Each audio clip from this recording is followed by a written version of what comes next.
Good afternoon, everyone, and welcome. It's a blessing and a joy and a relief to see all of you. And as Miss Annette and Miss Wanda said, it's a huge relief to know everyone is well. So very happy. I wish I could see you all much more often through the month.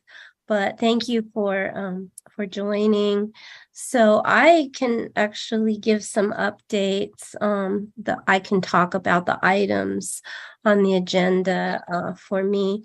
And so I just wanted to remind us all that we are wonderful sort of emissaries, ambassadors, representing our city and the wonderful heritage, the past and the present of our Black community, and so we're so proud of AAHI in the city of Winston-Salem, and so I'm very happy to hear that we have citizens now who want to join us on the committee.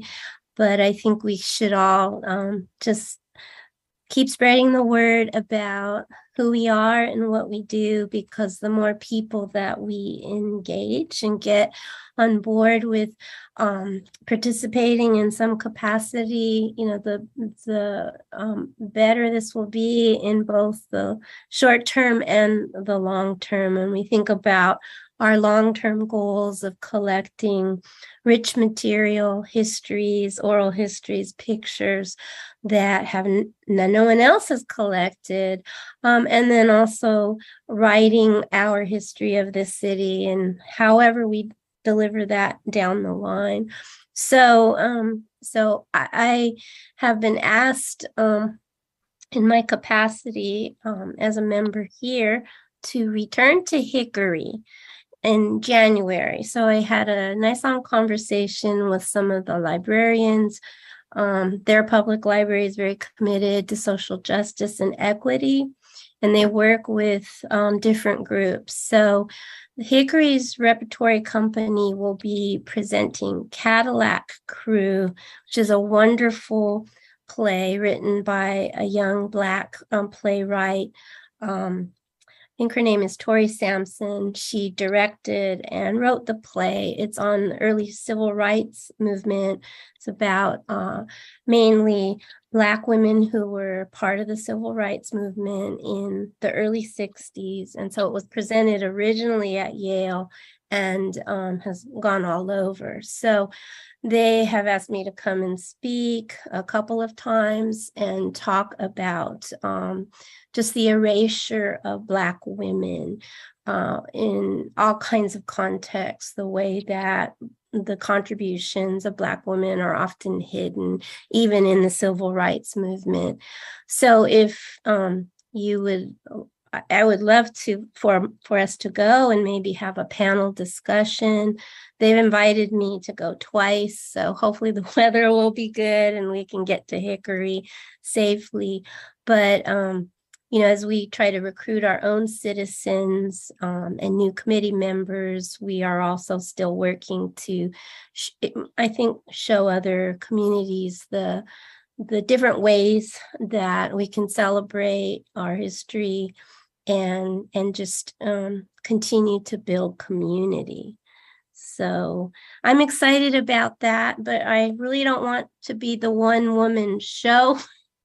And I'm thinking that Councilperson Scipio, for instance, you've probably seen the play, but you're such a wonderful speaker. So I'd be happy to drive and then have you be the main speaker that night because they love what we're doing. That's why they invited me back.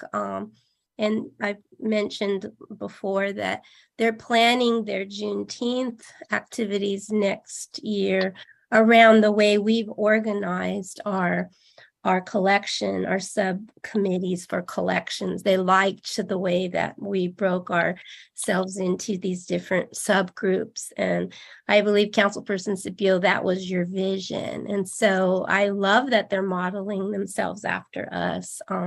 So I'll remind you about that.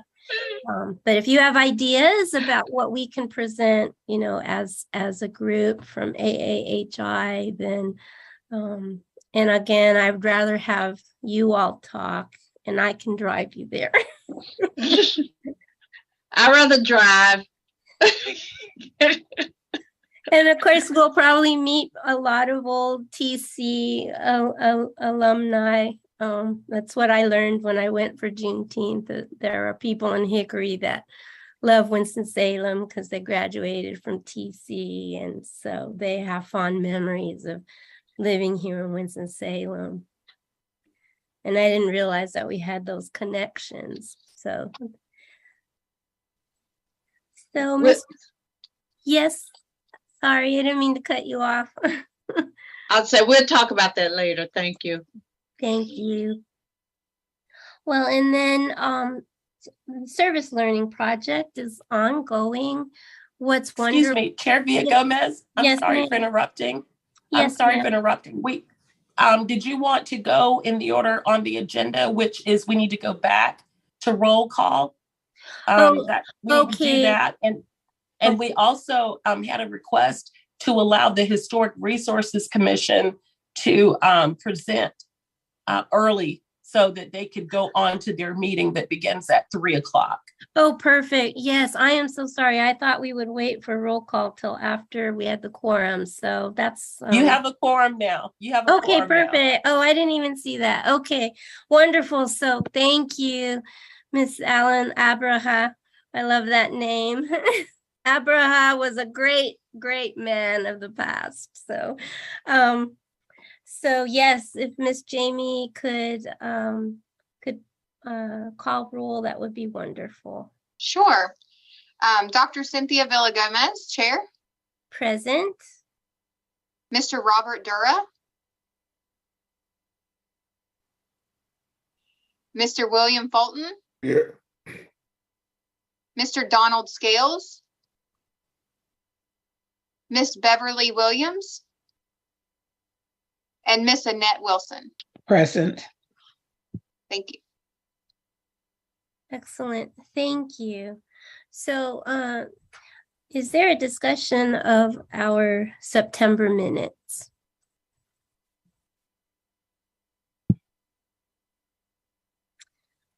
Could someone please make a motion then for us to approve the minutes from September?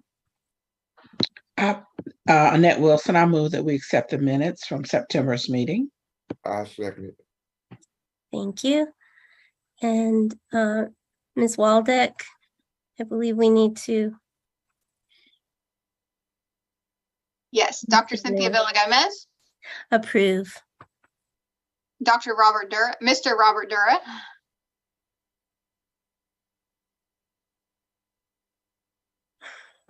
Okay. I think his audio is not working there. Mr. William Fulton. Yes. And Miss Annette Wilson. Approve. So our September minutes are approved. So it would be wonderful if we could have our Historic Commission fellow citizens present to us. I'm eager to hear. I think we're all eager to hear what they have to share today. So I'm so glad they're with us. Good afternoon, Chair Villa-Gomez, members of the committee, and Councilmember Scipio. This is Heather Bratland, one of the Historic Resources Officers. You all will remember that we came and presented to you about our Historic Marker Committee recently, and we have now Miss Wilson on our committee, which is fantastic. We are super excited about that. We also talked about doing better, do a better job interfacing with you all when we host events that we think might be good opportunities for you to get your mission out in front of the community. And so we wanted to let you know that we're going to be hosting a marker unveiling for the Waughtown Freedman School Historic Marker on Saturday, October 29th at 3:00. The location is Waughtown and Colony Streets, which is the location of the historic Harris Freeze Farm, where the church, there was a Black church and the Freedman School that were both located near that farm. And there is still today a historic Black cemetery that's right in the vicinity of that intersection. That's where we're going to be putting the marker. And we wanted to invite you all as members of the commission or committee, excuse me, to come to the event and perhaps have a table so that you can share information about what you're doing, maybe potentially get people to sign up to do oral histories, that kind of thing. We've been working with the marker applicant, who's Spencer McCall, and he has a pretty incredible list of people that he is planning to have come and speak, including descendants of the Foy family, descendants from Addie Morris's family, the Freeze family, and the Butler and Lee families, who were students and teachers, descendants of people who were students and teachers at this school. So certainly they'll all be there, and marketing will be there to record that. So that will be on video, you know, the formal speeches, but it just seemed like a great opportunity for you all to connect with people who are participating in the event and also attendees who were there. And I'm happy to answer any questions you might have about that, but we just wanted to make that invitation. Heather, this is Annette. Hi. I am very familiar with Miss Addie Morris, who was a member of First Baptist Church. Right, correct. But I am not familiar with the location on Walltown of this school. And what was the name of the school? It was the Walltown Freedman School, and it opened in 1866. It was actually the first Freedman school in Forsyth County. It predated the African school that was, you know, in Happy Hill, which that was new information for all of us. We didn't know this until Spencer brought in the records from the National Archives that showed the history of the school and when it opened. Another thing that was unique about this school was it did not have any charitable support. The Freedmen actually owned the land, they owned the school building, and they paid the teacher themselves without any support at all from the white community, which was unusual. Most of the, you know, the other Freedmen schools in the county were not like that. So Addie Morris, her family lived in that area. So it's, you know, south of town in Walltown. And she was a student there. So that's kind of that history. And so it's one of her descendants who he's working with, hopefully, who will be able to come speak. And did you also mention the Foy family? Is that F-O-Y, Foy? Yes, that's correct. Yeah. And do you have any of their names? Because I do know a lot of the Foys that are in Winston-Salem, at least their descendants. The people that I can give you the names. Yes. So the people he had anticipated that we've got on our draft program are Michelle Waugh from the Waugh family, Julius Green and Lucretia Carter-Berry from the Foy family, Angela C., who's actually a former assistant city manager in Charlotte, but she is the Addie Morris family descendant. And then Clara Caldwell, who is a Freeze family descendant, Vanessa Booker Kesey, and I'm not sure if this is spelled incorrectly, Janice or Jance Wagner Ross, who are Butler and Lee family descendants. Those are the people Spencer McCall gave us for the program. We are getting close to having this ready to send out. Councilmember Scipione, you'll get a copy of the program once it's done. And we would love to also invite all of you members of the committee, Jamie or Wanda, if you all could send us maybe a roster with mailing addresses, because we do mail hard copy invites out. We'd love to make sure we get an invitation to everybody that's on the committee. And what was that date and time again, please? It's Saturday, October 29th at 3:00. So if the committee wants to have someone there representing you and you wanted to arrive about 2:30, you know, that would probably be early enough. We don't usually get people there much more than 30 minutes or so ahead of time. And staff, meaning me and Michelle McCullough, my colleague, will be on site by 1:30. So if you all, you know, wanted to come earlier, that's fine.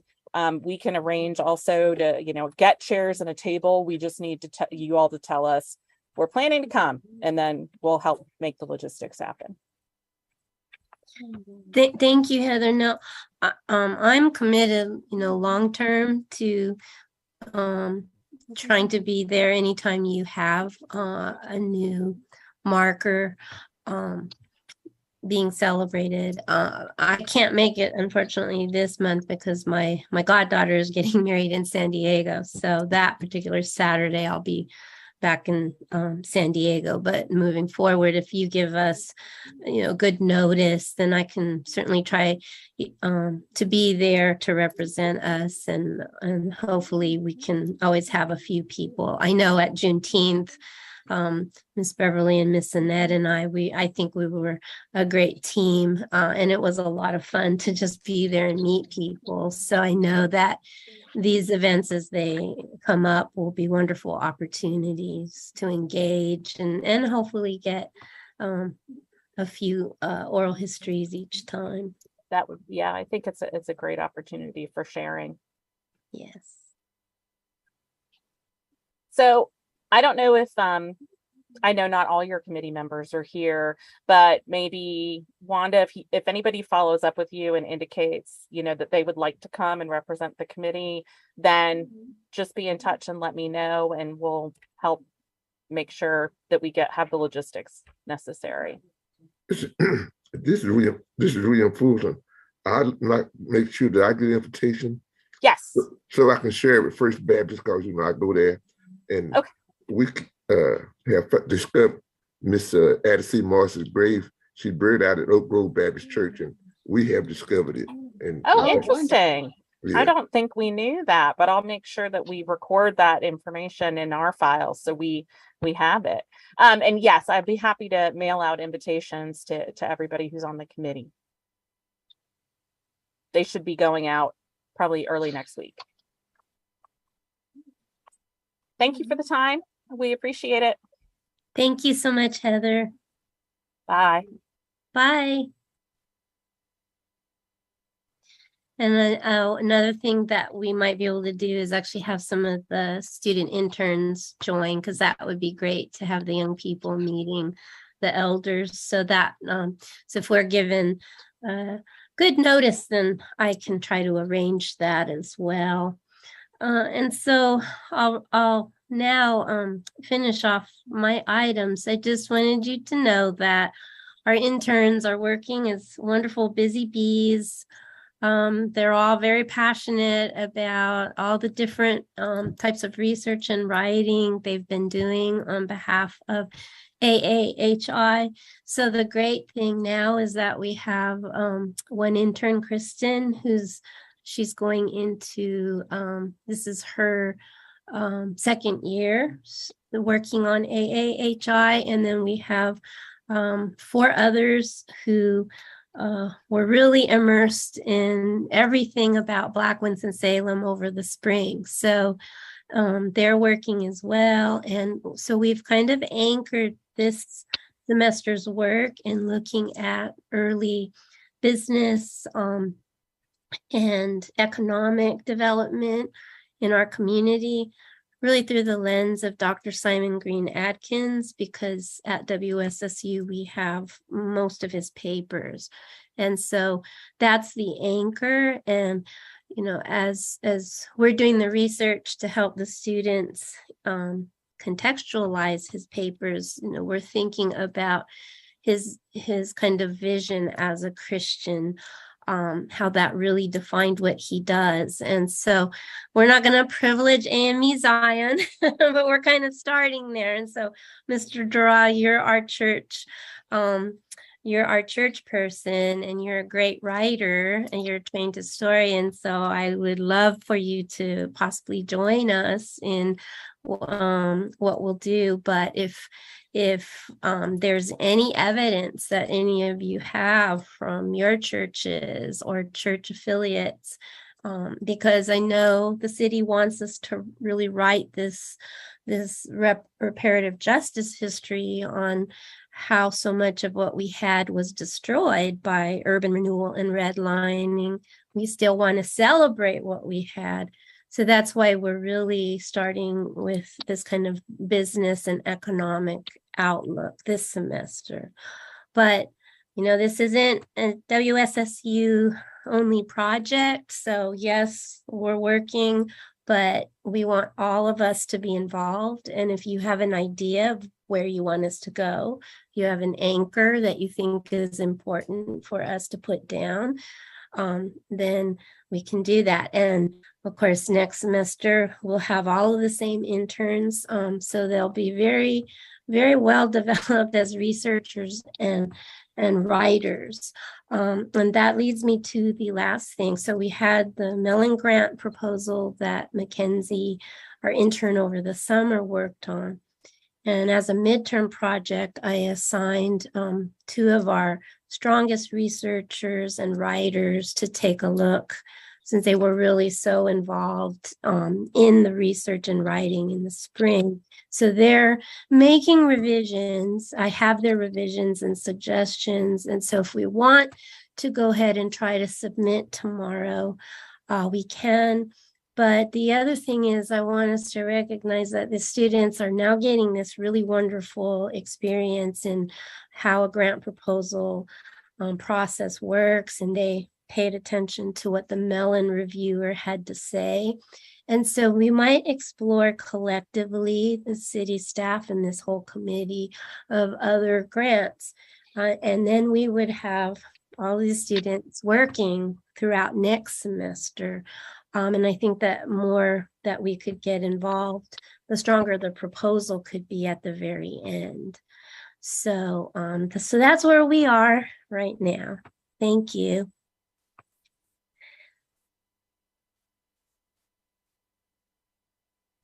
So Miss Wanda, would you like to move into your updates? Yes, thank you, Chair Villa-Gomez, and good afternoon, everyone.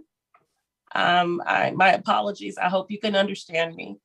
I just wanted to be here primarily this afternoon, even though I'm kind of off today, but I wanted to make sure I introduced to you my new Assistant Director for the Human Relations, Diversity, Equity, and Inclusion Department, and that is Dr. Ronnie Christian. Dr. Christian has a wealth of background that I would like for him to share with you. I'm not going to steal his thunder, but we're really excited to have him on board.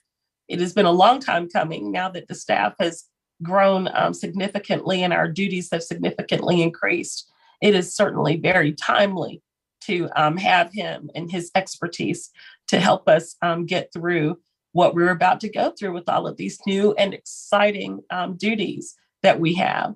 So, Dr. Christian, would you please self-introduce? Absolutely. Well, good afternoon to everyone. It is truly a pleasure to be here. I am from the area, Winston-Salem, North Carolina, born and raised. I am a product of Parkland High School. I attended Appalachian State University, where I received my bachelor's degree in criminal justice. I am an Aggie, have some Aggie pride. Aggie pride. There we go. Where I received my master's in business and industry counseling. Also attended the University of North Carolina in Greensboro, where I received not only my postmaster's, but also my doctorate in educational leadership. I've been working for the last 16 years in education in various roles in leadership. Of course, I worked locally with our police department for 5 years and worked 2 years in the Human Relations Department and also with the Job Link Career Center some time ago with Mary Jo Campbell. So I'm just excited to be here, glad to be a part of this awesome department and work under the leadership of Mrs. Wanda Allen AAHI and just bring my wealth of knowledge and experience to what we're doing here in Winston-Salem via DEI. Thank you so much, Ronnie. I appreciate you for joining us today. And I thought that you would have a very unique interest in the work, particularly of AAHI, because you are indeed a product of the community, as you said. Excuse me. And I think that some of the areas that AAHI is concentrating on would be particularly of interest to you as well. And so welcome once again. And we look forward to working with you. And to the AAHI members who are on today, feel free to reach out to Ronnie whenever he's available. I will encourage him to join these meetings so that he can continue to learn about all of the important things that you all are doing. We have another new staff member who just started Monday with Ronnie. And I don't think Javier is in there with Ronnie right now, but Javier is another new staff person that we have, Javier Correa Vega, and he comes to us from the Winston-Salem Forsyth County school system. And he worked for the school system for a number of years, I think it's almost 20 years. And he also has background as a police officer. And his focus is he's a language access coordinator, and his focus will be on working with the Hispanic community to ensure that critical information, in addition to our general programmatic information, reaches that community in ways in which they can understand. And so not only in written format, but also in verbally in any other way that he needs to reach out, that will be what his primary area of focus will be. So he will be working very closely with Adolfo Briseño. Thank you. My voice is about to go. Thank you.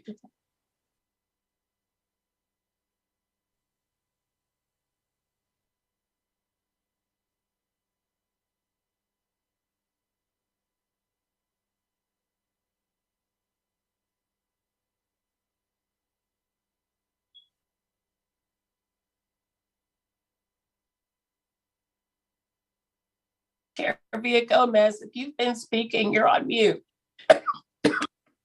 Oh, thank you. I'm so sorry. Yes, I apologize. So I believe we can move on to our city staff updates. So Mr. Frank Elliott is first. Hey, Chairman Villa Gomez. Just wanted to let you know that should you have some people at the Walltown Freeman School marker, please let us know. We'll be sure to put that in our news release that we put out beforehand, so people will know about that.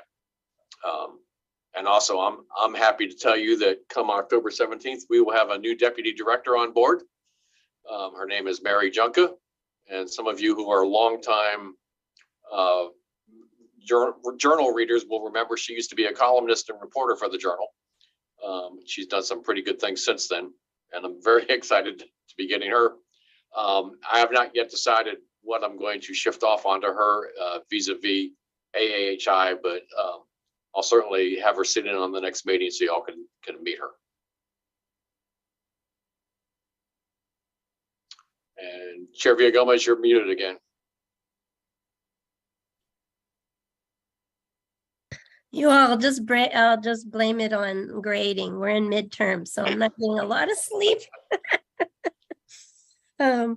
Thank you, Frank. So let's see where we are. What about our information systems update? Any new information with our information systems?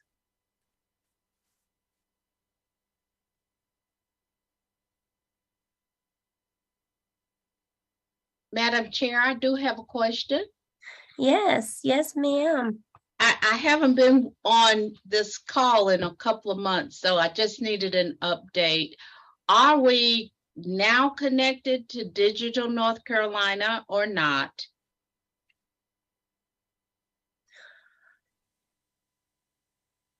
So Ms. Waldeck is saying, yes, I know that from the legal standpoint, the partnership between Winston-Salem State and the city was approved, which was really what needed to happen. But I'm not sure if much has actually been posted now on Digital North Carolina. Chair Villa Gomez, we have Tracy Simmons And we also have Jackie Phillips Hayes on the call, and I'm hoping that they can chime in. Jamie, if you have anything that you can add, it would be great if you could chime in too with Tracy and Jackie. Wanda, as far as I know, the digital site is up and running, North Carolina Digital. Jackie, can you please confirm that for us?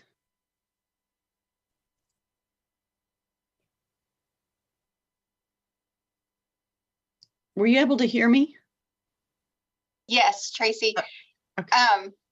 I'm going to speak up because Jackie must be covered up right now. But yes, it is working.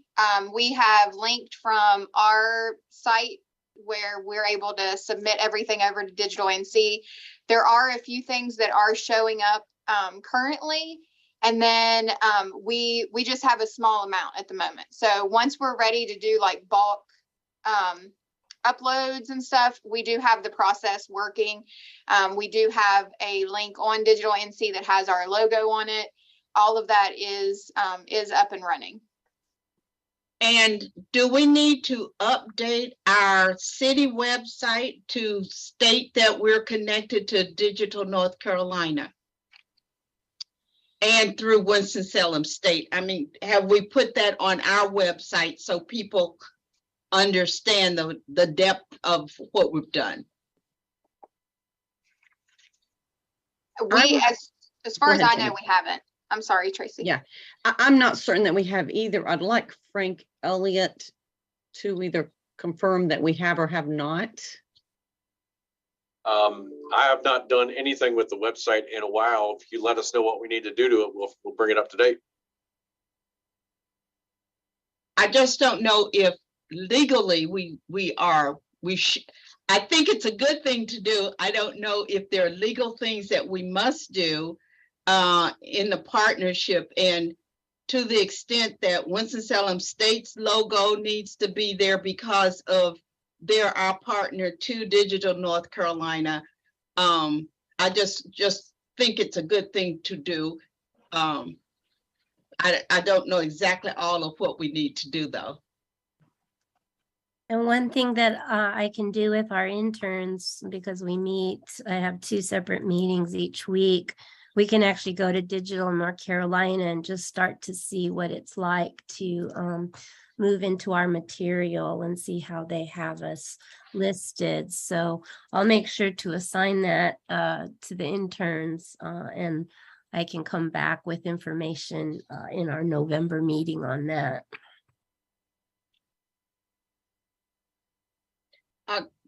Tom, on your website at WSSU, how do you have a statement that speaks to Digital North Carolina for your submissions or not? We don't, mostly because everything that we've contributed to Digital NC, we also host in our own digital archive. And so instead of redirecting people there, we try and keep people in our system. So we don't currently point people there.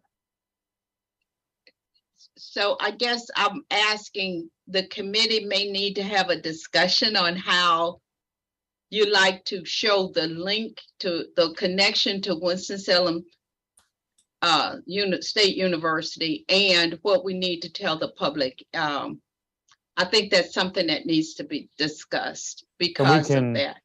And we absolutely can change our website to show in the university's website to put a statement of partnership with y'all's logo and then point people that way for those collections. Yeah, we absolutely can do that. That's no problem at all. Yeah. And I'll make sure that that's my first item for November. I do know, as we did research last spring, so we could pull digital material that we couldn't immediately access from our library, that, for instance, the African American group that has been collecting for years and years, and the material was housed in our old nursing building. There now, I think it's Mr. Rich and others have started. It's the archive. Yeah, so it's their material shows as the Winston-Salem African Archive. So they've been putting some material up pretty quickly. So it's really clear that Digital NC attributes to whoever is submitting. So I will make sure that it looks that way for our submissions. And I think Ms. Allen Abraha, I know our submission form, we talked a lot about making sure that people knew that when they submitted, it became a public document. That's on our submission form. And I don't know, maybe where we need to put the connection to Digital North Carolina might need to be on that submission form. I'm just wondering, throwing out those thoughts. So we might need to investigate that internally.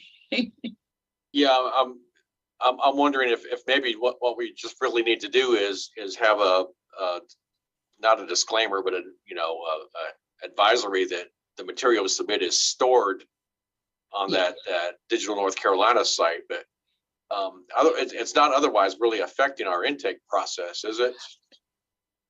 I mean, no, but I think what it does, it gives the public access to what we put on because it is at Digital North Carolina. So we don't have to. So for retrieval purposes, that's where they got to find it. That's yeah. Yeah. So that part of it's because I think we had placeholders saying when we got to the stage of being able to offer retrieval, we would let folks know. Yes. And I believe, like, for instance, when we collected recorded oral histories, and Miss Annette and Miss Beverly had people filling out the form and signing, but we spoke to them as well and let them know where this would be housed. I remember being very deliberate about that, so that they would know where to access. Yeah. So that form needs to be updated also. Wherever they can go to retrieve the data, I think. So I did pull what it's showing in Digital NC, and so what it's doing is it's showing WSSU as the contributor of the item, but it's showing the city of Winston-Salem as the creator of the item. And so I don't know how they plan to fold this AAHI into WSSU as a contributor. But that's what it's showing when you click on one of the items that you all have contributed so far.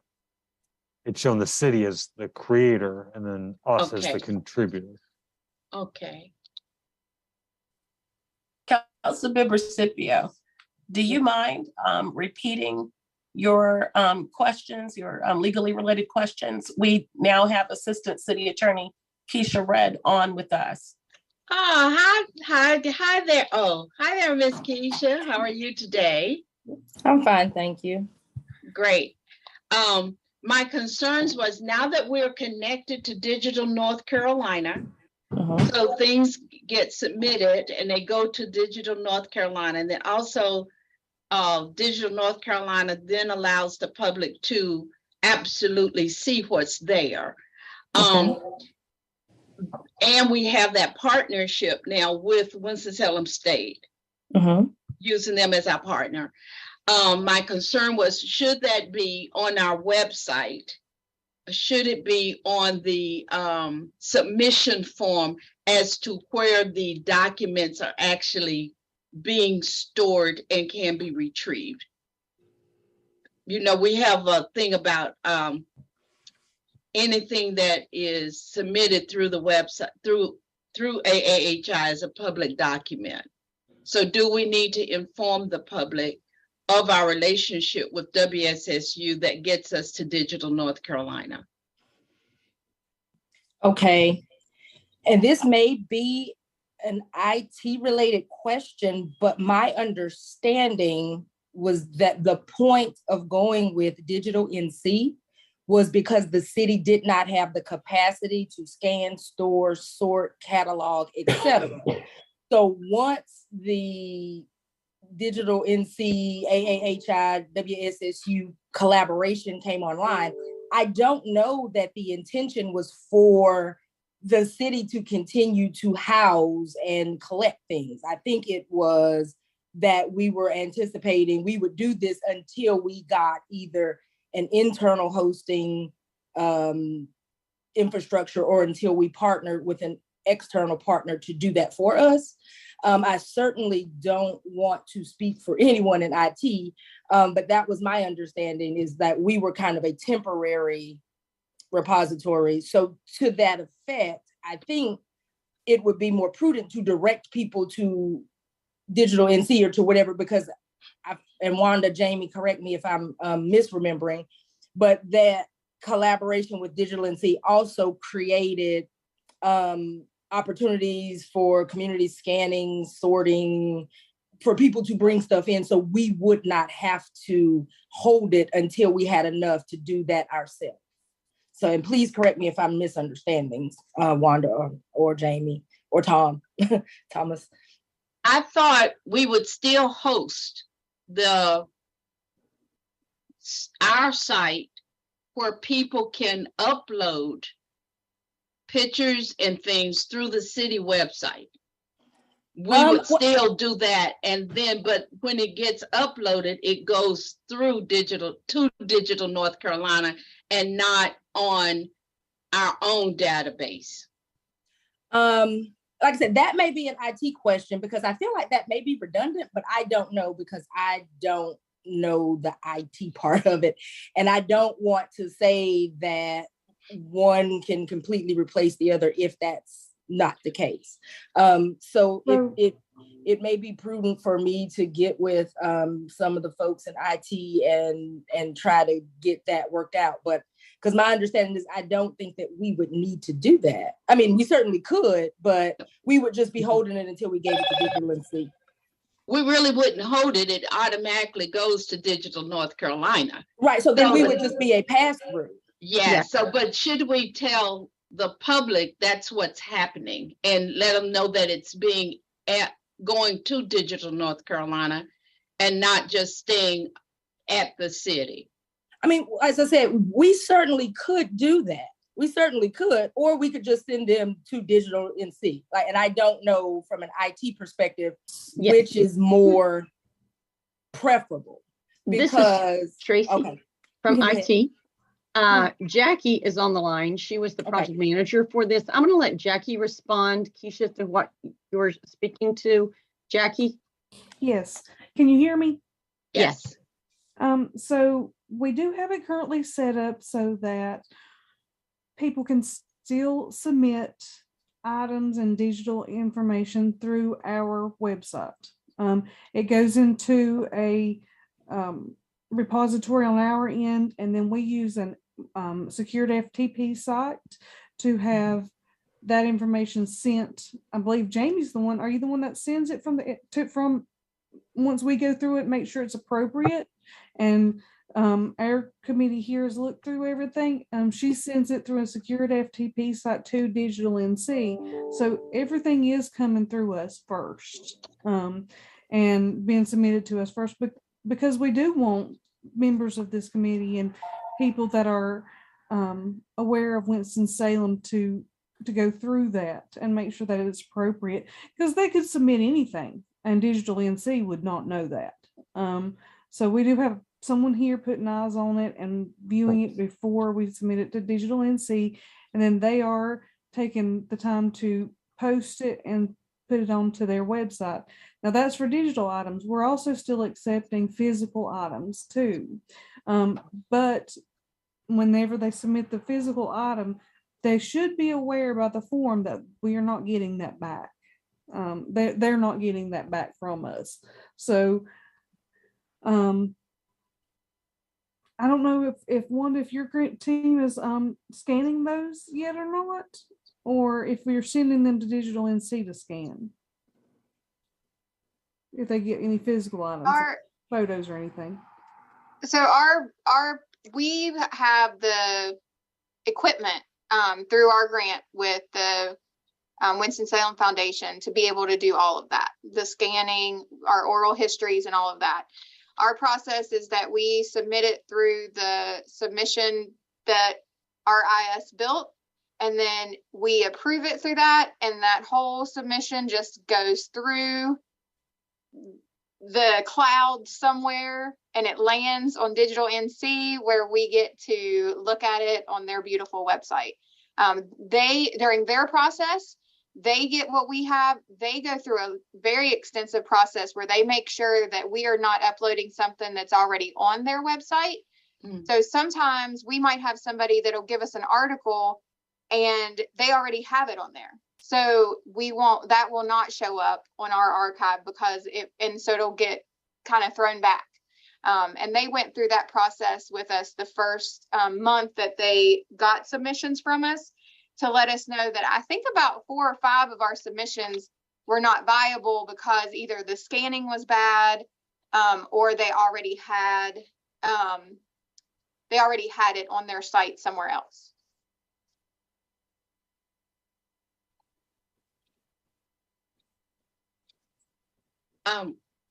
Thank you. So the question is, should we put that on our website so that the public knows what happens to their submissions and where they can go to see it and retrieve it in a database? Sure, we can certainly do that. My understanding was that we were going to link to the Digital NC repository. If you want to just add some language that says anything submitted via this portal will be uploaded to the Digital NC, blah, blah, blah, click link below, or something to that effect, you certainly can do that. And I'm thinking that we probably need to do that as on that website, on our page. And I do know that sort of national ethics for oral history and public history collections, one of those best practices and ethical practices is to really be very forthcoming with the public about not only where their material will be housed, but you always want to make sure that the public can readily access and know that step. So that's something I learned with some of the people from the National Council of Public History last year. So I do think that we owe that to our community. I have no idea how that happens technically, but I do think that that's a very important point. So Councilperson Scipio, thank you for bringing that up to our attention. I'm curious to know what disclosures are given to a person when they make a submission. I know it's on our submission form. Because that, in my opinion, would be where this extra sentence would need to be added. Because if I recall, there was some disclaimer language that the person had to read and then a box they had to click in order to be able to submit it. So then that's where that sentence would need to be added. And when we've actually had people fill out the forms on site and print them out on paper, we made sure to get their signatures, and especially Miss Annette and Miss Beverly showed that part of the form to the people who participated. Okay. But since we do want to share this material long-term, we want other public historians and people doing comparative work and families who might want to learn more about their families and friends. You know, I think it is important ultimately that we let them know where to go once our collection has grown substantially.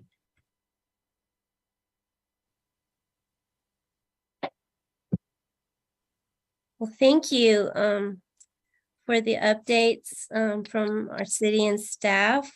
So I must confess, I did not see when our first Wednesday of November is, but we will meet that first Wednesday next month. Chair Villa-Gomez? Yes, ma'am. I'd like to go back under Wanda, under the director's update. There was the Rooted in Race exhibition Yes. And I'd like to tell you all a little bit about that because it will start before your November meeting. And that will be at Union Station. It's October 29th through November 12th. And there will be, as soon as we get the flyer with all of their like lunch and learn dates and different things like that, because there will be times when it's open, it's not going to be open all the time. That location is not staffed at all times. So they will have a committed schedule during that time. One of the dates that we do know about is November 5th. They're going to be having a Young Voices Day. So showcasing some of our Youth Advisory Council, some of the youth across Forsyth County in regards to the exhibit. And it'll definitely be an excellent event. It was my first time going over to Union Station to learn about this.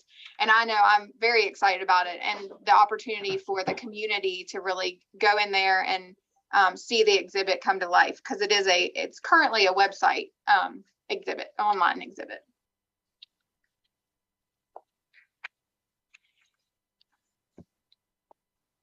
Thank you. Thank you, Jamie. Yes, I would just encourage everyone to try to get over there and just see how they have beautifully restored that building. And I really think that we wouldn't have that building where it is now without the vision of Councilperson Scipio. She really promoted that, and Mr. Tom Flynn and I were part of that. I wrote up some of the permanent. I don't know if that's part of the online now, but it was a wonderful opportunity to. It's Union Station, but I think most of the voices from the past there were really, the emphasis was on our African American community, because architecturally you see the segregation built right into that. And I think Michelle McCullough shared the original city plans, and you see on the original city plans it says the colored side and the white side. So it was very special when the city event happened that Councilperson Scipio was really helped to organize, and to really then knowing that that was a place where our elders were marginalized, and then to see that the city prioritized Winston-Salem State and the Black community's engagement with that space. So it's really wonderful now that a new exhibit, again, celebrating our Black community, will take place there. It's very exciting. So I'm so glad that we are supporting this event. It's wonderful news. Thank you, Jamie. Thank you. I just have one other comment to the staff and to the committee. Part of our collaboration with the provider of this exhibit is that a lot of their data, the interviews, will go into our AAHI collection, the unedited interviews. So we want to make sure that we collect that, staff, as part of that agreement for them to use Union Station. So it's that the interviews were quite extensive, and so they're very rich, and so we needed to make sure that they go into our collection, and as well as some of the other exhibit items. So we just make sure, Jamie and Wanda, let's make sure we stay on top of making sure we get that at the conclusion. Will do. And we also did have one more thing on there under the director's update, which is the 1836 Liberation Day. And Wanda, I think, was hoping that Councilmember Scipio might have some updates for that.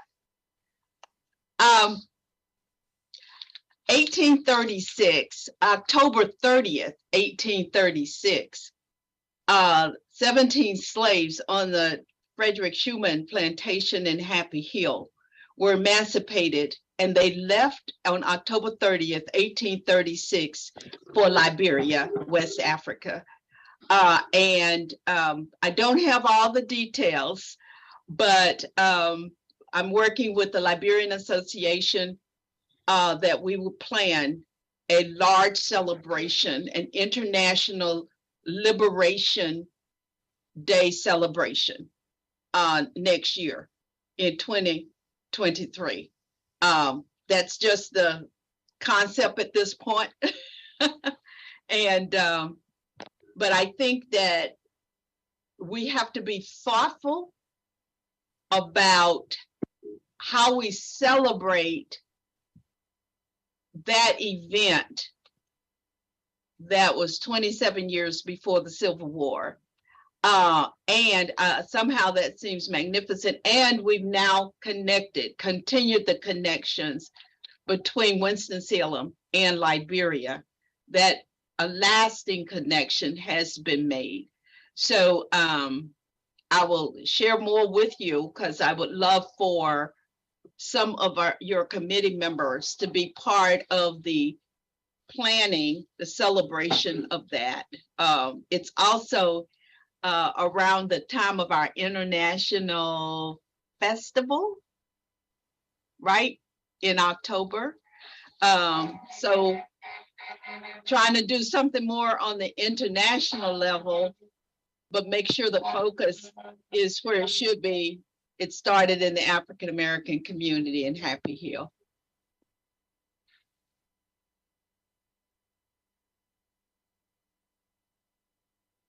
Thank you for that. That's some of what I was reading about this weekend, was just that push before the Civil War, both in the North and the South, for some people to go back.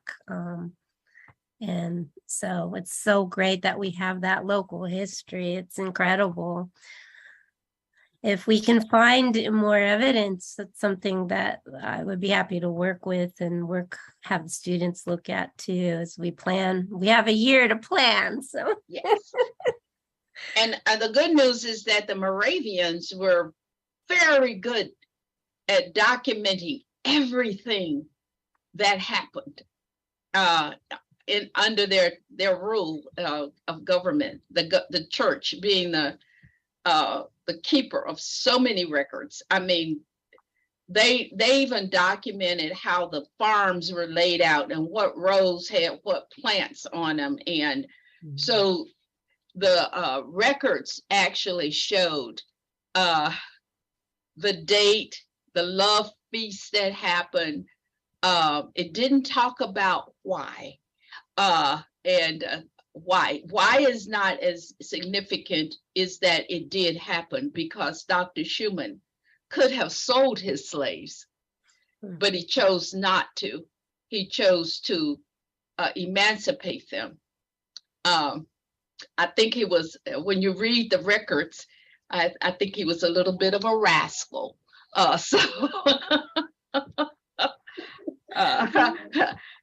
It may not have been what I would want to be, but he did do what he did. So, well, that makes for very interesting history, right? It does. Not boring.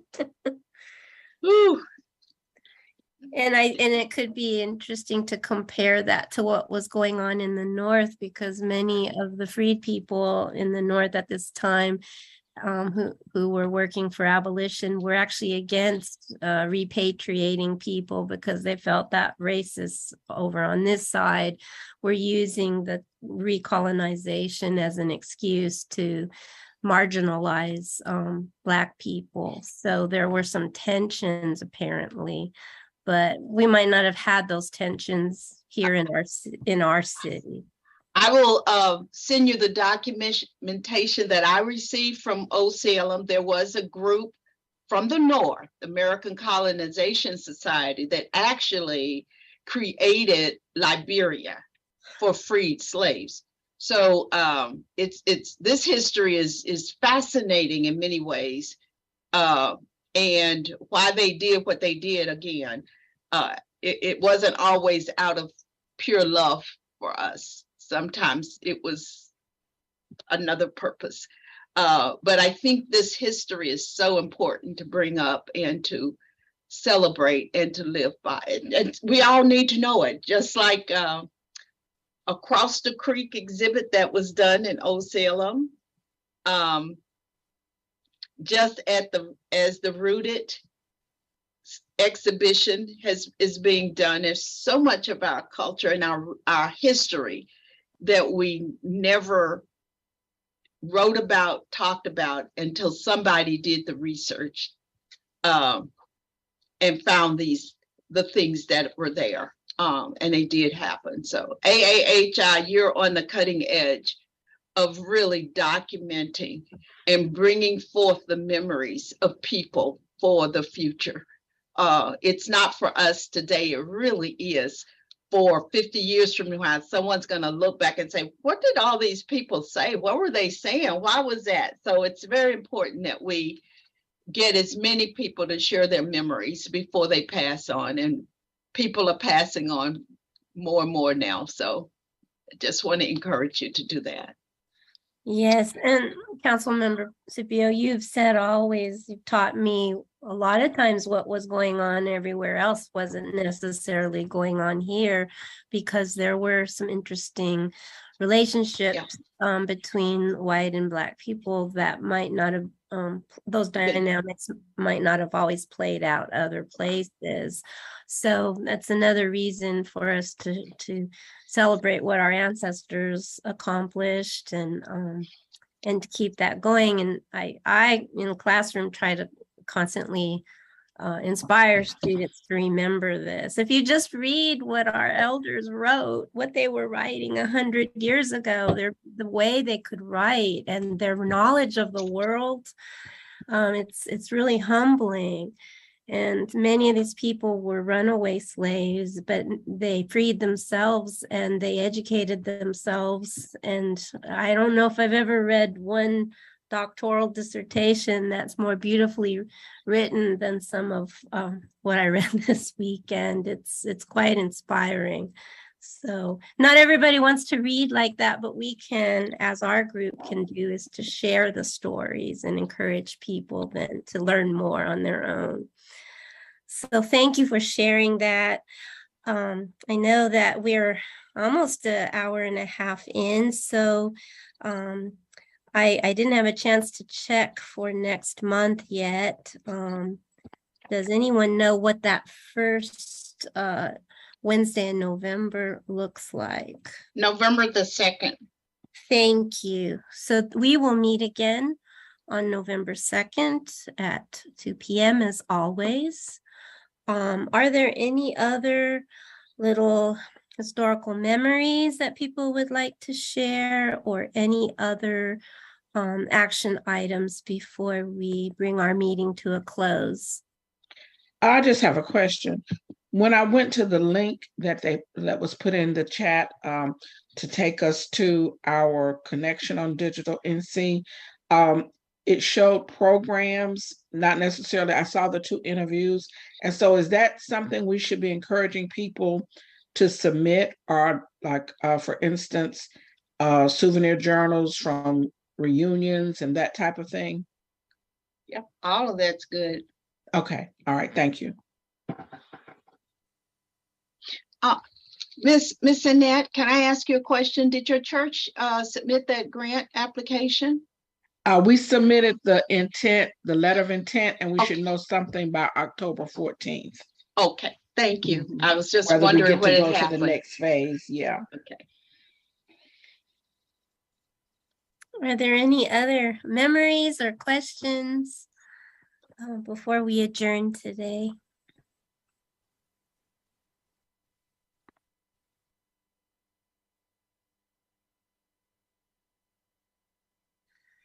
All right, well, thank you, everyone. We always come to this point and my memory fails. We do not need to move to close, do we? Okay. We do that in my department meeting at Winston-Salem State, and then that's why I forget when we get to this point. But thank you all for staying on. It was wonderful. The best way for me to spend my afternoon. And so thank you. I learned a lot today. We heard some wonderful updates, and there's some great things up and coming in the community. So reach out to me. Again, everyone has my email and my phone number. If there's anything I can do to support the committee, the city staff, in the ways that we want to work on behalf of AAHI, please just contact me, and I'm there for you. So take good care, everybody, and thank you again. See you next month. Thank you.